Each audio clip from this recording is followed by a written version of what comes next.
Yanımda bir fincan soyulmuş çayım, yollara bakarak ötüp geçir günlerim ayım. Fesilleri unuttum, ne kışım bellidir ne yayım. Haradasan sevgilim, yetmir sene sesim harayım.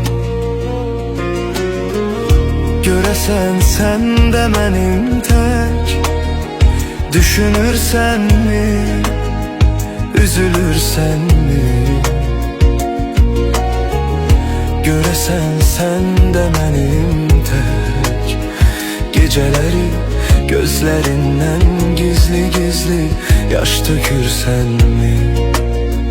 Etrin duyulur havada, doya doya içime çekirem seni.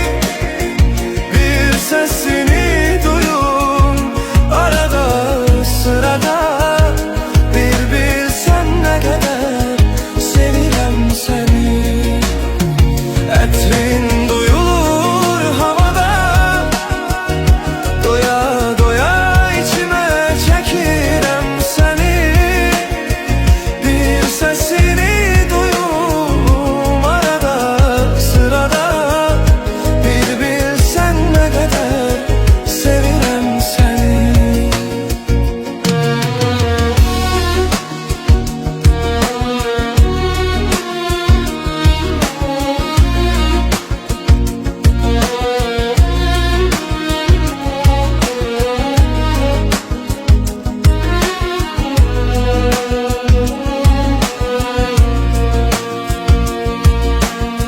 Sen yoksan kalbimin acısı dinmir.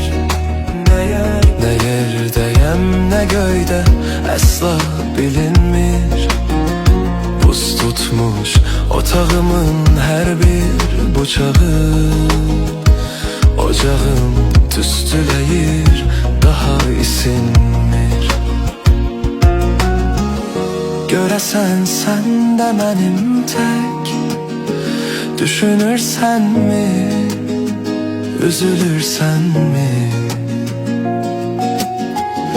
Göresen sen de benim tek, geceleri gözlerinden gizli gizli yaş dökürsen mi? Etrin duyulur havada, doya doya içime çekirem seni.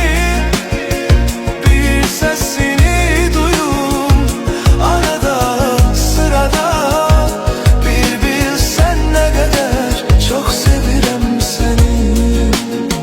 Etrin duyulur havada, doya doya içime çekirem seni. Bir sesini duyum arada sırada, bir bilsen ne kadar çok sevirem seni.